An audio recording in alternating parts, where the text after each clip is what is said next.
Very good morning, good afternoon, and good evening to all our subscribers who have joined us from different parts of the world. We welcome you to the live episode number 4, season 1 of International Citizenship Talk. Before starting the vlog, I would like to mention that this vlog is meant for educational purpose only. We do not promote any individual or any corporate.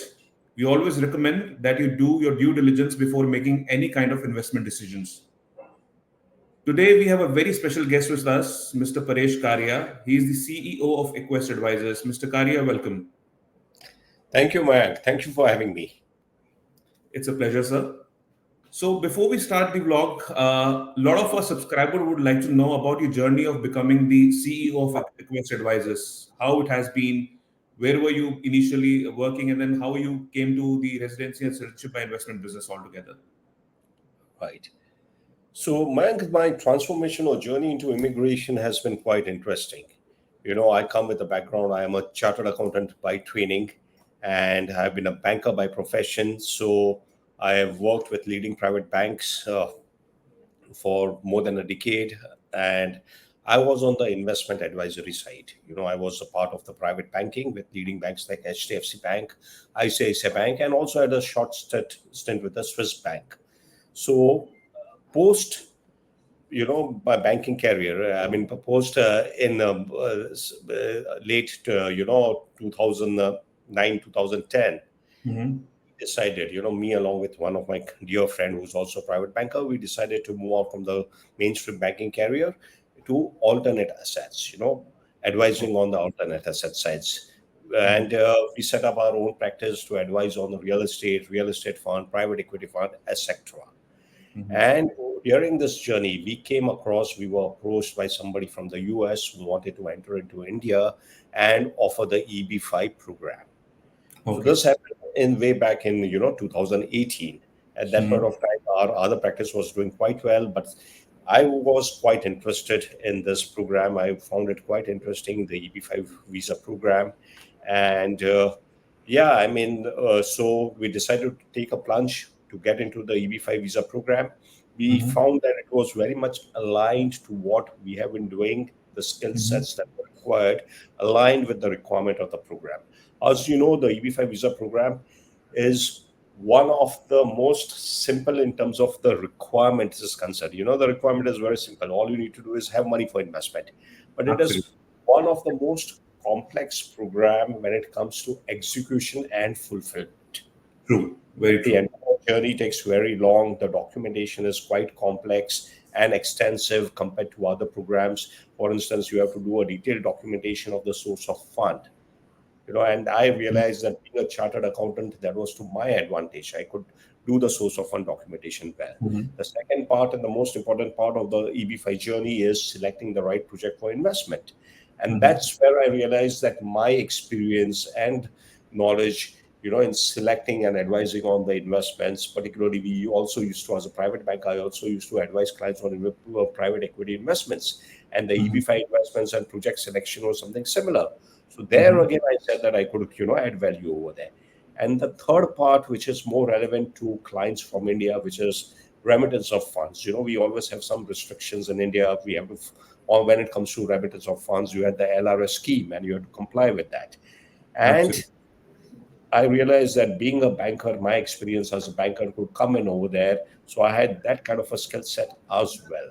So I Mhm. realized that, one is I had all the requirements and I could use all my skills and experience very aptly for the EB5 visa program. And I also realized that there are very few people who are in this kind of a position who could understand accounting, banking, as well as investment, which was all required for the EB5 visa program. True. So that's the reason I migrated to the program and took to it. And we've been really fortunate. We've been happy. I've been enjoying it. I've been doing it for the last 5 years. And it's not easy migrating doing an EB5 visa program, for a simple. But given my background and the skills, I'm really enjoying doing this program. And that's how we continued, got into this program and continued, still continuing. And Well. while we were doing the EB5 visa program, we realized that, look, there are other immigration opportunities also available, on a similar part. These were all investment based opportunities. So we dived into it. We studied the various immigration programs from various countries, and we found that the Portugal Golden Visa one was one of the best options available way back in 2019. People in India started looking at Portugal Golden Visa over the last 2 3 years, but we Mhm. started working on Portugal Golden Visa in 2019, and we added it to our portfolio. That was followed by, we realized there were a lot of people who were also looking at migrating to Canada, and Canada did not have an attractive investment based program. So we looked at the business immigration and we converted the business immigration proposal into an investment based program and started offering that to our clients. And Mhm. more recently, we have now started offering the Dubai Golden Visa program also to our clients. It is Fantastic. one of the most popular program, and a lot of Indians have been moving to Dubai. And we said that this could be a good opportunity. We are exploring that. We have just set up our office in Dubai, and I'm off to Dubai next week. Fantastic, fantastic. So we also have seen that there has been a tremendous change in the dynamics of international investments when it comes to taking up residency or citizenship. Initially, there were two, three main popular programs in India, which was Canada, US, and UK. But now, gradually, we have seen that there is an array of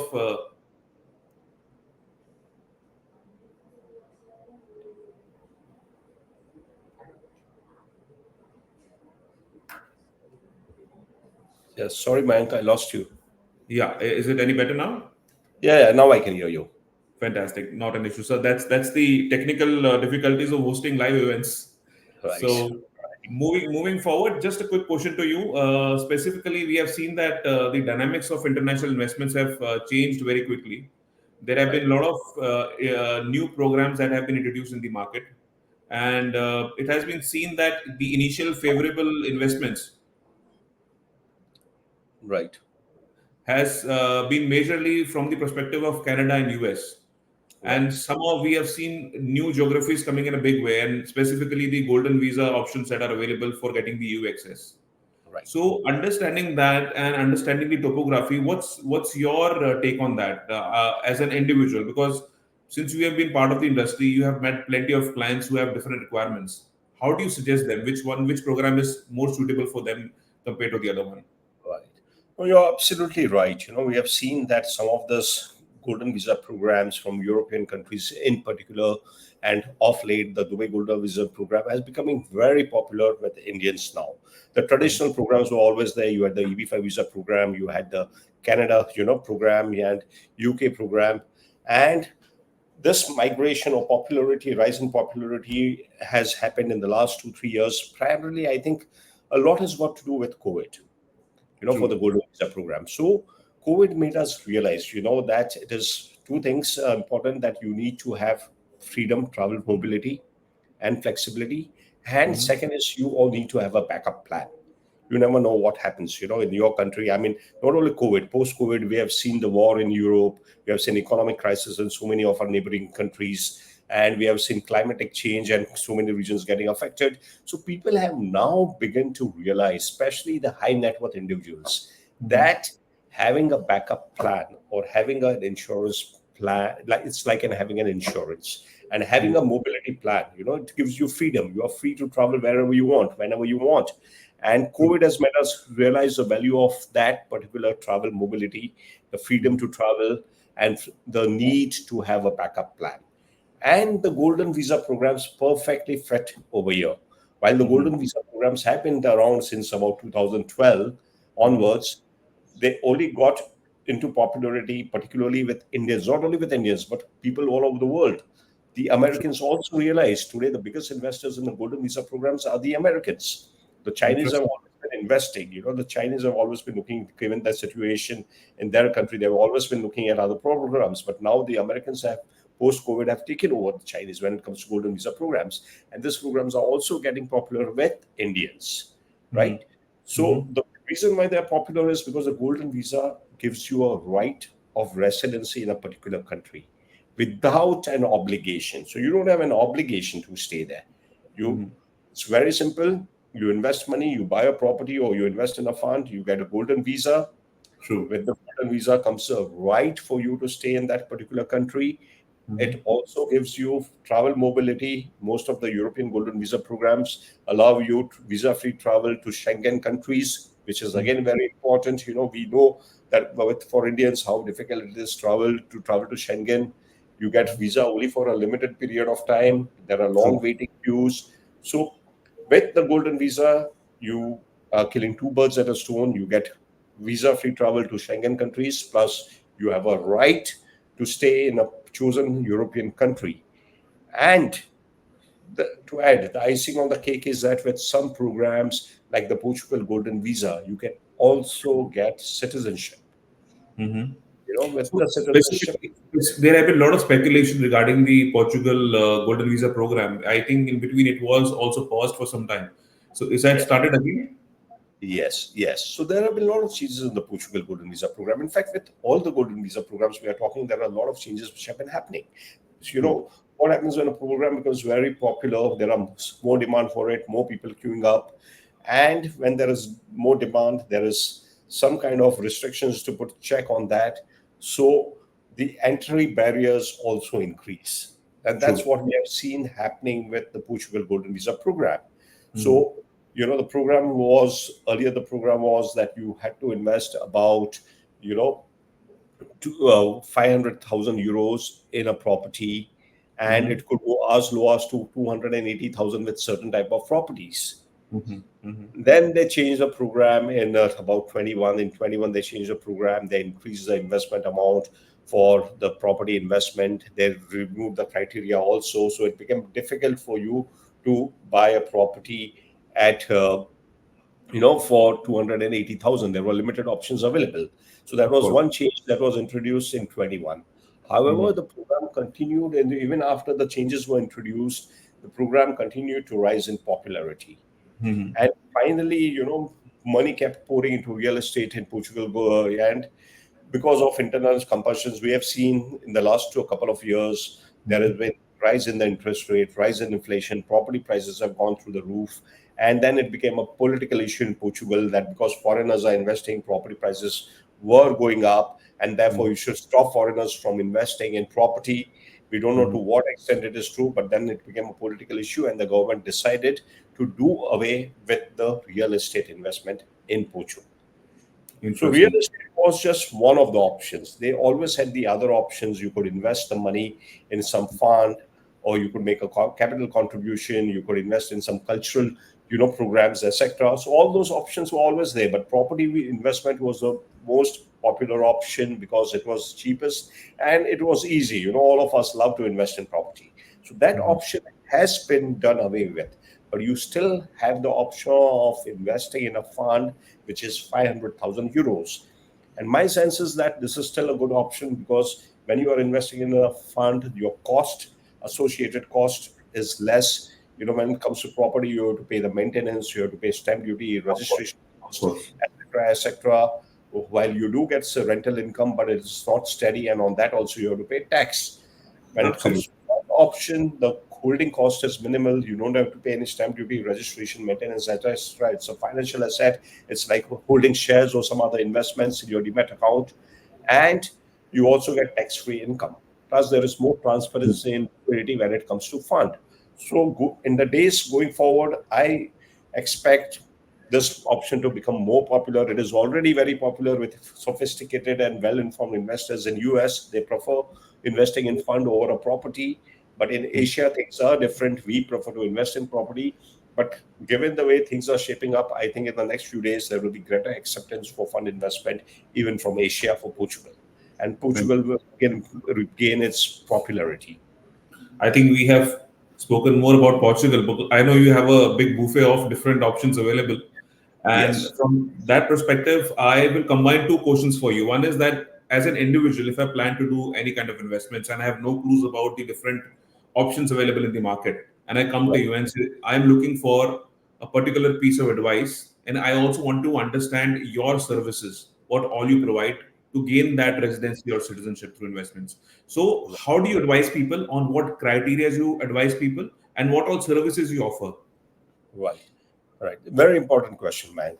See, when we realize that, there are people, different kind of people who come to us. There are some people who are just exploring, they're starting off, they don't have much idea of what they want to do. They will look at various kind of programs, and They will be looking at US also, they will be looking at Europe, etc.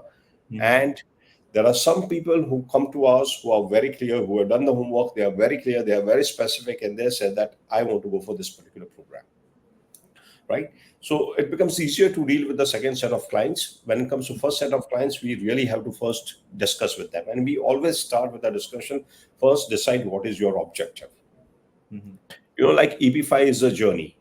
So Mm-hmm. you decide why you want to go on a particular journey, and then we will tell you that how you can embark on this journey. So your objective has to be very, very clear. Why are you looking at this, a program? Are you looking at it because you want to provide a good education to your children and set them up for in a good country in the future? Are you doing it because you want to expand your business? You are looking at business opportunities.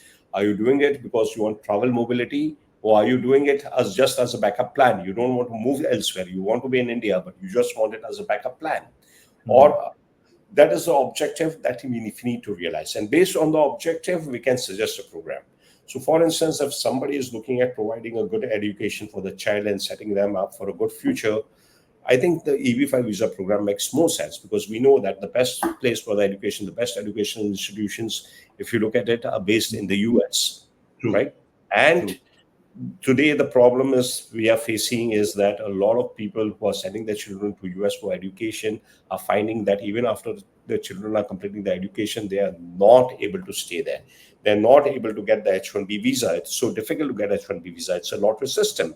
And even if you are lucky and you manage to get the H1B visa, the journey from there on to the green card is, very, very time consuming. It's very uncertain. You it may take you many, many years, and during this period you are always under pressure, you are always under threat. If you lose your job, you may not have status in the US and you may have to go back to your home country. So that's True. the reason why if somebody is planning a career or education for children in the US, we would suggest that you go for EB5 visa program. Mm-hmm. If someone wants to move out of India, enjoy a good quality life, provide a decent education to their children, and does not have enough money to pursue an EB5 visa program, the next best alternative is Canada. Okay. If someone is planning to send their children to Europe for an education, to provide an education and want their children to ultimately settle in Europe, then a golden visa program from any of the European countries, Portugal, Greece, Spain, could help them. If you're Mm-hmm. looking for backup plan, you just want a backup plan. You don't want to actually move out of India and stay there. Then Mm-hmm. again the golden visa program, particularly Greece, which is the cheapest right now at 250,000, although that is going to change soon. But at 250,000 euros, Greece, golden visa through property investment is the cheapest option. That could Mm-hmm. be ideal for somebody who just wants a backup plan, and more importantly, travel flexibility because you get access to Schengen visa. Absolutely, absolutely. That's a big, big plus for the Golden Visa program. But with the times changing, there have been a lot of again a lot of speculation and a lot of changes in the program also for different countries. Like Greece have reduced some of the new regulations, and we are also hoping the same for the other countries also in the coming times. So, what Right. are your recommendations from that per se? The reason being, so people are afraid. They feel that if we start the investment process now, and if the things change in the middle of it, then we are landing nowhere. And who will give the security of the amount invested? So, is there any particular criteria which can be met or any kind of safeguarding of the investments of individuals? Yeah. So generally, as far as the safeguarding is concerned, we know that the Greece Golden Visa, they are increasing the investment amount, but they've made a provision over there that if you enter into a contract and make an initial deposit in the property, then they're giving you some more time to conclude your transaction. Right. So that flexibility is there. So one need not worry about these programs. While these programs keep on changing, they're quite dynamic. But once you are locked into the program, you are protected. There will not be any change which will retrospectively affect your investment. Hmm. Right. And True. so one should not be concerned about that. My only suggestion would be is that, what typically happens is people take a lot of time to decide. And even after they've taken, they take even more time to act on their decision. That fear of unknown is always there. The last minute, that push that is required to take the final action. You tend to talk to the family members, friends, etc., even after you have taken a decision. And many Mhm. times, they may not be in a right position to advise you because they may not be aware about the programs, they may not be as aware about your circumstances and needs. So Mhm. my suggestion would be that, spend initially time in understanding what is your objective. S- Talk to people, do research on the web. A lot of information is available on the internet. Talk to consultants, talk to lawyers, etc., and Mhm. arrive at a decision. Right? True. Once you have arrived at a decision, then it is imperative that you act on it fast, Absolutely. because programs keep on changing. The investment amount increases, the timeline, all those programs, have a timeline, the True. processing time, right? True. And some of the programs may take, you may get, like we have seen recently for Dubai Golden Visa, we got the entire process completed in just 5 weeks, right from application till receipt of the Golden Visa card. 5 weeks. Whereas certain programs like EB5, getting a green card would take maybe 3 years or 4 years. So whenever there is an opportunity available, right now there are some opportunities available in EB5. We have a new category of visas under the rural program where Mhm. you can get your processing done in 6 months to 1 year. This is the fastest that we have ever seen for EB5. So those Absolutely. windows are available. So whenever there is a window of opportunity available, please capitalize on it. Don't delay your decision, because ultimately, if you delay it, your processing time will increase, the entry barriers to the program will increase, and more importantly, we have seen that the investment threshold have been continuously increasing. True, true, true. That's quite interesting, Mr. Karya, and it'll be interesting to know that you have met hundred of people in suggesting and giving consultation for immigrating lawfully, as your motto is also immigrate lawfully and live happily. So the Right. idea here is to understand more about the success stories about your clients. That's one. Secondly, you must have met plenty of people with a lot of questions, and I think our subscriber would also have similar questions which they would like to get answered. So Right. something which was, I would say, a misconception from the RCI standpoint, and something that you have suggested. I think those stories will be interesting for our subscribers as of now. Absolutely. So first, let's talk about our cases. The case, Yes. success stories, etc. So, like I said, we started this journey in 2018. We started filing our first cases for EB5 in 2019, and we started the Portugal in 2020-21. We Mhm. started filing over there, and I was very concerned. I was very worried because we were not getting the approvals. Mhm. The EB5 visa program was taking its own time. That was then we had COVID. We were hit by COVID during 2 years. Everything came to a standstill from 22, almost 22. And then, you know, there was a rush which was piling up. And I was getting concerned because approvals were not coming in. Till 22, we did not have any approvals. But in 23, we started getting all the approvals one by one. All our clients who are on the EB5 visa, we could hear from them that, look, we have got approval. Many of them already in the US, enjoying their dream life. And they Mhm. were thanking us for helping them in moving to US. We Mhm. had our clients from Portugal who had filed in 21 getting approvals again in 22, end of 22 to beginning of 23. The Mhm. Canada Startup Visa Program, which we had recommended to so many of our clients, Mhm. we were so happy that the plan that we had put into place became a reality. People started getting the golden visa applications, and their children were studying in Canada. Then they were enjoying all the benefits, especially the concession in the fees. They could save more in fees than what was the total cost involved in pursuing the program. Interesting. And the recently, like I said, the biggest surprise was the Dubai Golden Visa program, where within 5 weeks we got the results. So I would say that 2023 is a year where we have seen all the clients getting the results.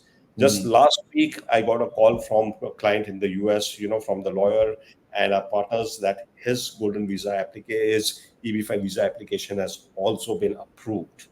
And I spoke with the family and they were so happy because Mhm.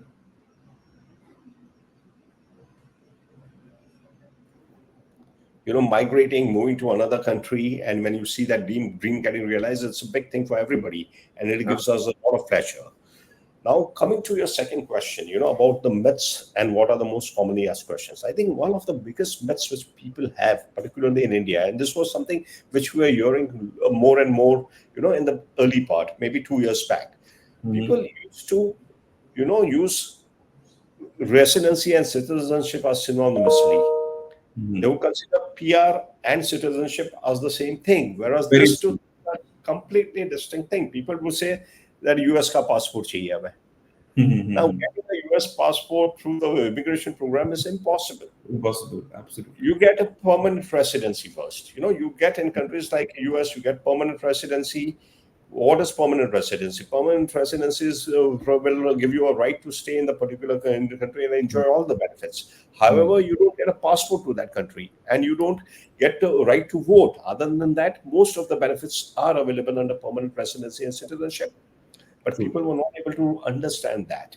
And Mm-hmm. that's the reason why we said that there was a need to educate the people. So I went ahead, I made an educational video on this explaining what are the differences between residency and citizenship. The and now we are realizing that, as awareness is going, people are aware. I don't come across too many people who are coming and telling me that, look, I want a US passport or Mm-hmm. anything. They come and tell me that we are looking at migrating, we want PR, we want green card. Yes. So you get a green card and not that. The second misconception, which was that people were not even aware that if they take up a passport of a foreign country, India does not allow dual citizenship. So it was Exactly. not possible. So, Mm-hmm. we had a lot of this people coming and promoting foreign passports without Mm-hmm. realizing that India did not have this rule of dual citizenship. So we used to take a lot of time and effort in explaining to the clients that what is dual citizenship and why it does not allow. And it's not that you have to give up the citizenship. The law, the Indian law, the constitution says that if you take up a foreign citizenship, then by default you lose Indian citizenship. And we did come across so many cases where people unknowingly had taken up foreign citizenship and had, by default lost the Indian citizenship, and they were not even aware about that. So again, we made a video on that dual citizenship is not available. I even did a TV program with NDTV where we discussed the same.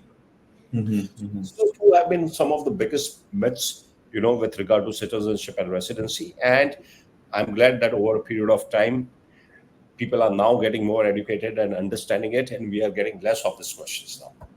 Interesting.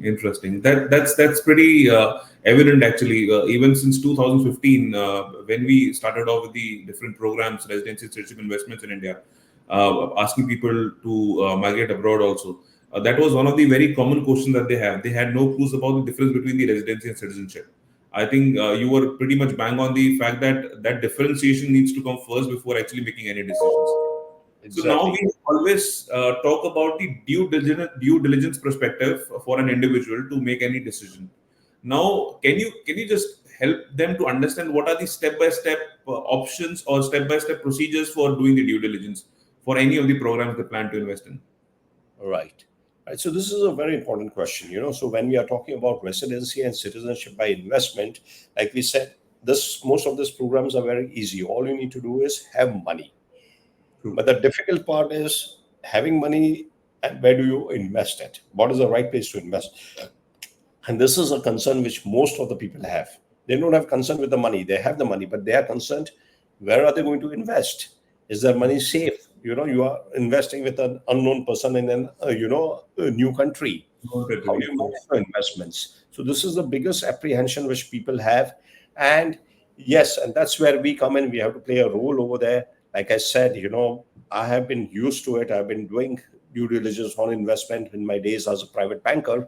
And we Mhm. have been adopting some of the same principles that we used to do while evaluating investments. So again, doing due diligence for an EB5 investment is quite different than doing a due diligence on a property or a fund for a Portugal Golden Visa, or maybe a simple investment in Greece Golden Visa. So while the options can change, you have options like there are some countries which offer you Golden Visa by simply investing in a fixed deposit. So Mhm. there again, it's not easy. Which banks you can invest? How safe is the investment? Can you put it in one place or can you spread it across different banks? True. This is again a question. And when it comes to EB5 investment, that is the most complex kind of investment. You are investing in a private equity fund kind True, of a true. structure where there is a debt over there, there is equity, there is loan, there is collateral, there is a regional center involved. The regional center gives the money to the developer. There is a developer which is involved. There is job creation requirements to be met. So, in fact, a lot of people on EB5 have been asking us those questions. And just recently, we have made a video on this, on how to select the project, which was released about 15 days back and available on our YouTube channel. And the next video, which we are releasing in the next couple of days, is only on financial due diligence, particularly for EB5.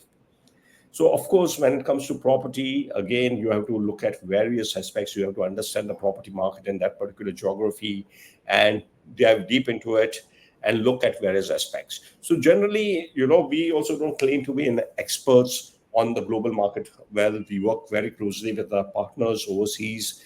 We work with the lawyers. So the key lies over there in selecting the right kind of partners and lawyers. And based on our experience and dealing with the global markets over the past few years, we are fortunate to say that we have shortlisted the right kind of lawyers, right kind of partners overseas to work with. And we are, generally very happy going with them. Fantastic, fantastic. Thank you so much, Mr. Karia. It was, I think, a more holistic discussion that we have today. We have covered almost all the major points when it comes for residency and citizenship through investments. We have spoken about the due diligence perspective, which is very important. We have spoken about the different options available, the basic, the different mindsets of people of investing in international arena, and how these have really transformed over the years. So it's quite an interesting, and I think our viewers must have taken back a lot of learnings from this particular session. But before we end, we would like to also ask a special advice from you for all the people who are looking for any kind of international investments. What cautious they should follow? What disclaimer you would like to give to them? Yeah, the disclaimer I would like to give them is that, then you need to keep in mind that when you are pursuing this program, you need to comply with the laws, not only of the country where you're migrating or you're looking at doing the program, but also of the home country. There are certain things that you have to follow in our home country. Like, for instance, I mentioned earlier that if you're taking up a foreign passport, you automatically use Indian citizenship. So you have to keep that in mind. There are certain restrictions on remittance of funds. There are certain disclosures that you have to do in your income tax returns when you are sending out the money or investing overseas, right? So be wary. There are certain restrictions on borrowing overseas. Like Indians, we can't borrow easily overseas. So True. all these things have to be kept in mind. That's the reason why, our motto says, if you see over here, you have to immigrate, invest wisely and immigrate lawfully so that you can live happily. So one is, of course, first thing is you invest wisely. Don't get carried away.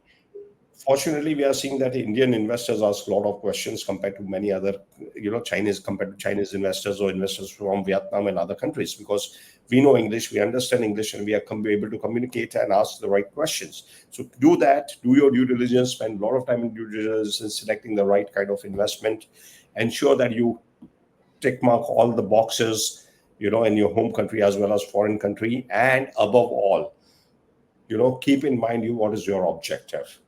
We don't want a situation where you spend so much time and money in, moving to, let's say, Europe, and then you realize that was of no use. You should have gone to US. It is very difficult to undo that decision. So be clear about your objective and make sure that you pursue a program which meets your objective. Interesting. Thank you so much, Mr. Karia. It was a wonderful discussion. And before we end, we would like to request all our subscribers and viewers to kindly like and subscribe the channel. And also do not forget to press the bell icon for more such interesting videos. Last but not the least, please practice your due diligence before making any kind of investment decisions. And it is important because that's your hard-earned money. Thank you so much, Mr. Karia. We look forward to connect in future as well. It was a pleasure having. Pleasure is all mine, sir. Thank you. Thank you.